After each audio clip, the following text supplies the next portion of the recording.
Hi friends, welcome back to my channel. ಹೇಗಿದ್ದೀರಾ ಎಲ್ಲರೂ? ಇವತ್ತು ನಮ್ಮ ಮನೆಯಲ್ಲಿ ಶ್ರಾವಣ ಶನಿವಾರ. ಶ್ರಾವಣ ತಿಂಗಳಲ್ಲಿ 4 ಶನಿವಾರ ಸಿಗುತ್ತೆ. ಕೆಲವರೆಲ್ಲರೂ 4 ಶನಿವಾರನೂ ಕೂಡ ಶ್ರಾವಣ ಪೂಜೆ ಮಾಡ್ತಾರೆ. ಆದರೆ ನಮ್ಮೂರ ಕಡೆಯಲ್ಲೆಲ್ಲ 4ರಲ್ಲಿ ಯಾವುದಾದ್ರೂ ಒಂದು ಶನಿವಾರ ಶ್ರಾವಣ ಪೂಜೆ ಅಂತ ಮಾಡ್ತಾರೆ. ಹಾಗೆ ಇವತ್ತು 4ನೇ ಶನಿವಾರ, ಲಾಸ್ಟ್ ಶನಿವಾರ, ಮತ್ತು ಇನ್ನು ಶ್ರಾವಣ ಪೂಜೆ ಮಾಡೋದು ನೆಕ್ಸ್ಟ್ ಇಯರ್. ಹಾಗಾಗಿ ನಮ್ಮ ಮನೆಯಲ್ಲಿ ಇವತ್ತು ಶ್ರಾವಣ ಪೂಜೆ ಮಾಡಲಿಕ್ಕೆ ರೆಡಿ ಮಾಡ್ತಾ ಇದ್ವಿ. ಹಾಗೆ ಬೆಳಿಗ್ಗೆ ಬೇಗ ಎದ್ದು ತಿಂಡಿ ಎಲ್ಲ ಮುಗಿಸಿ ಮನೆ ಕೆಲಸ ಎಲ್ಲ ಮಾಡಿ ಅಡುಗೆ ಮಾಡಿ ಹಾಗೆ ಪೂಜೆ ಮಾಡಬೇಕು. ಶ್ರಾವಣ ಶನಿವಾರದಂದು ತುಳಸಿ ಕಟ್ಟೆಗೆ ಪೂಜೆ ಮಾಡಿ ನಮ್ಮ ಕಡೆ ಎಲ್ಲ ತರಕಾರಿ ಸಾರನ್ನು ಮಾಡಿ ಎಡೆ ಇಡ್ತಾರೆ. ಹಾಗೆ ಇವತ್ತು ನಾನು ದಿವಳಸಿನಕಾಯಿ ಸಾರು ಮಾಡುವ ಅಂತ ಕೊಯ್ಲಿಕ್ಕೆ ಬಂದೆ. ಈ ನಮ್ಮ ಕಡೆ ಎಲ್ಲ ದಿವಳಸಿನಕಾಯಿ ಅಂತ ಕರೀತಾರೆ. ಹಾಗೆ ಬೇರೆ ಕಡೆ ಎಲ್ಲ ಇದಕ್ಕೆ ಬೇರೆ ಗುಜ್ಜೆ ಏನೋ ಬೇರೆ ಒಂದೇನೋ ಹೆಸರಿಂದ ಕರೀತಾರೆ. ನಮ್ಮ ಮನೆಯಲ್ಲಂತೂ ದಿವಳಸಿನಕಾಯಿ ಅಂದರೆ ಎಲ್ರಿಗೂ ಫೇವ್ರೇಟು. ಎಲ್ಲರೂ ಇಷ್ಟಪಟ್ಟು ತಿಂತಾರೆ. ಹಾಗೆ ದಿವಳಸಿನಕಾಯಿಂದ ಪೋಡಿ, ಹಾಗೆ ದಿವಳಸಿನಕಾಯಿಂದ ಸುಕ್ಕ ತುಂಬ ರುಚಿಯಾಗಿರುತ್ತೆ. ಹಾಗೆ ಮಾರ್ಕೆಟಲ್ಲಿ ಇದು ದಿವಳಸಿನಕಾಯಿ ಕಾಸ್ಟ್ಲಿ ಕೂಡ.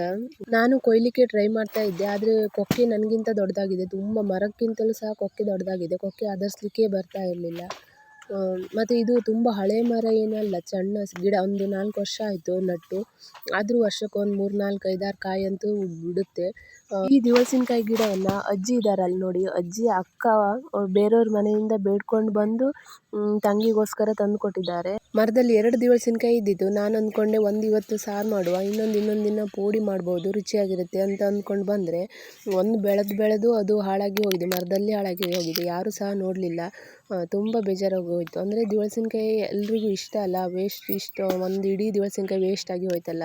ಹಾಗೆ ಮತ್ತೊಂದು ಉಂಟಲ್ಲ, ಅದನ್ನೇ ಕೊಯ್ದು ಇವತ್ತು ಸಾರು ಮಾಡಲಿಕ್ಕೆ.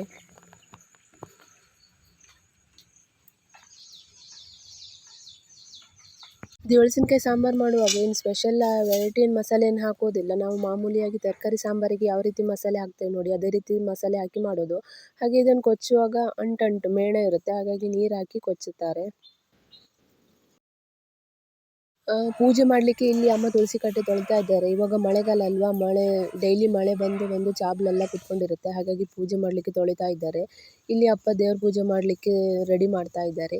ಇದು ನೀವು ನೋಡ್ತಾ ಇರ್ಬೋದು, ಧೂಪ ಹಾಕಲಿಕ್ಕೆ. ಅಂದರೆ ಲೋಬನ ಹೊಡಿ ತಂದಿರೋದು ಖಾಲಿಯಾಗಿದೆ. ಹಾಗಾಗಿ ಇವಾಗ ಗಂಧ ತೇರ್ತಾರೆ ನೋಡಿ, ಧೂಪದ ಚಕ್ಕೆ ಇರುತ್ತೆ ನೋಡಿ, ಅದರಿಂದ ಕೆತ್ತಿ ಹೊಡಿ ಮಾಡಿದ್ದಾರೆ. ಇದು ತುಂಬ ಸ್ಮೆಲ್, ಅಂದರೆ ಒಳ್ಳೆ ಪರಿಮಳ ಇರುತ್ತೆ. ಗಂಧದ್ದಲ್ವಾ, ಪರಿಮಳ ಚೆನ್ನಾಗಿರುತ್ತೆ. ನಾವು ಅಂಗಡಿಯಿಂದ ತರುವ ಲೋಬನಕ್ಕಿಂತ ಇದೇ ಚೆನ್ನಾಗಿರುತ್ತೆ.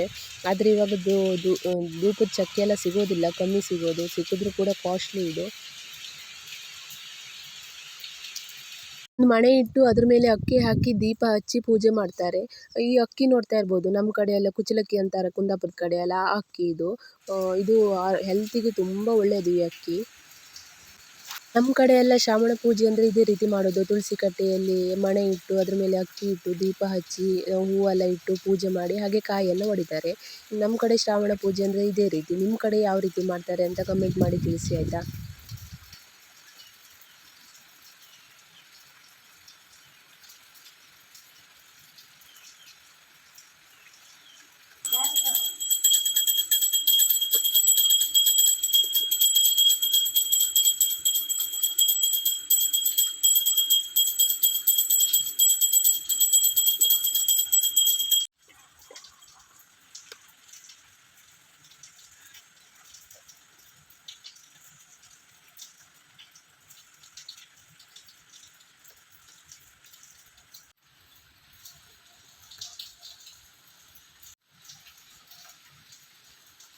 ಅದ್ರ ಒಂದಿನ ಇತ್ತಾ ಕಡೆ ತೆಗಿಬೇಡ, ಅದ ಒಗ್ಗು ಉಟ್ಕೋಬಾರ್ದೆ. ಒಲೆ ಅಕ್ಕೋಯ್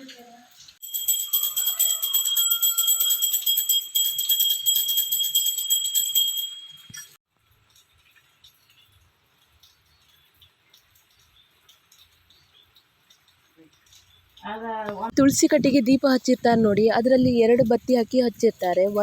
ಅದರಲ್ಲಿ ಒಂದು ಬತ್ತಿ ಅಲ್ಲೇ ಬಿಟ್ಟು ಇನ್ನೊಂದು ಬತ್ತಿನ ತಗೊಂಡು ಹೋಗಿ ಒಲೆಗೆ ಅಡುಗೆ ಮಾಡಲಿಕ್ಕೆ ನಾವು ಬೆಂಕಿ ಹಚ್ಚಿರ್ತೀವಿ ನೋಡಿ, ಒಲೆಗೆ ಹಾಕಿ ಒಲೆಗೆ ಬೆಂಕಿ ಉರಿತಾ ಇರುತ್ತೆ ನೋಡಿ, ಅದಕ್ಕೆ ಹಾಕೋದು. ಅದನ್ನೇ ನಮ್ಮ ಕಡೆ ಅಗ್ನಿ ಉಡೋದು ಅಂತ ಕರೀತಾರೆ.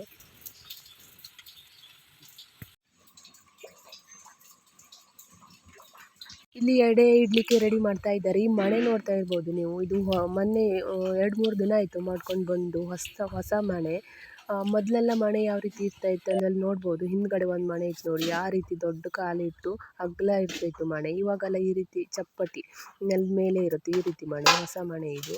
ಹಾಗೆ 3 ಎಡೆ ಇಡ್ತಾ ಇದ್ದಾರೆ ಇಲ್ಲಿ ನಮ್ಮ ಮನೆಯಲ್ಲಿ. ಕೆಲವರು 5 ಇಡ್ತಾರೆ, ಕೆಲವರು 7 ಇಡ್ತಾರೆ. ಹಾಗೆ ಒಬ್ಬೊಬ್ಬರ ಮನೆಯಲ್ಲಿ ಒಂದೊಂದು ರೀತಿಯಲ್ಲಿ ಎಡೆ ಇಡ್ತಾರೆ. ಶ್ರಾವಣ ಶನಿವಾರಕ್ಕೆ ಸ್ಪೆಷಲಾಗಿ ವೆರೈಟಿ ಏನಾದರೂ ಮಾಡಬೇಕಿತ್ತು, ಬಾಜಿ ಮತ್ತು ಹಪ್ಪಳ, ಉಪ್ಪಿನಕಾಯಿ. ಆದರೆ ನಮ್ಮ ಮನೆಯಲ್ಲಿ ಇವತ್ತು ತರಕಾರಿ ಏನು ಜಾಸ್ತಿಯಾಗಿ ತಂದಿರೋದು ಇರಲಿಲ್ಲ. ಮತ್ತು ಇವತ್ತು ಲಾಸ್ಟ್ ಶ್ರಾವಣ ಶನಿವಾರ, ಇನ್ನು ಮತ್ತೆ ತಂದು ಮಾಡಲಿಕ್ಕೆ ಆಗೋದಿಲ್ಲ, ಟೈಮ್ ಆಗುತ್ತೆ ಅಂತ ಮನೆಯಲ್ಲಿದ್ದದ್ದು ದಿವಸಿನಕಾಯಿಂದ ಸಾಂಬಾರು ಮಾಡಿ ಅಡುಗೆ ಮಾಡಿರೋದು. ಶ್ರಾವಣ ಶನಿವಾರ ಅಂದರೆ ಒಪ್ಪತ್ತಲ್ವಾ, ಮಧ್ಯಾಹ್ನ ಊಟ ಮಾಡಿ ರಾತ್ರಿ ಏನಾದರೂ ಫಲಹಾರ ಸೇವಿಸೋದು. ಹಾಗೆ ನಮ್ಮ ಮನೆಯಲ್ಲಿ ಇವತ್ತು ಉಪ್ಪಿಟ್ಟು ಮಾಡಿದ್ದಾರೆ. 3 kg